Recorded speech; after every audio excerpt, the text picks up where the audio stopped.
আধুনিকতার ছোঁয়া লেগেছে মানুষের অন্তরে, মাটির টব হারিয়ে গেছে প্লাস্টিকের টবের ভিড়ে। প্রিয় ভাই, আমরা যখন আগে টবে গাছ লাগাইতাম তখন আমরা মাটির টব ব্যবহার করতাম।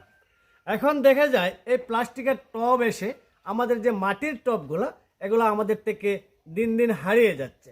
তো আজকে এখানে অনেকগুলা টব নিয়ে আমরা আসছি ইমাম চা বাগানে। এই যে দেখেন অনেকগুলা টব এখানে আমরা রাখছি।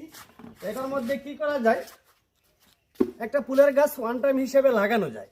তবে ভাই এটা প্লাস্টিক, যখন আমরা এর ভিতরে গাছ লাগাই অনেক সময় দেখা যায় তাপমাত্রা যখন বেশি হয় এটা হিট হয়ে যায়, গাছের যে খাবার জন্য যে শিকড়গুলো বের হয় সাদা সাদা শিকড়, ছোট্ট শিকড়গুলো, এগুলাতে গরম লেগে গাছটার ভিত্তিটা কমে যায়।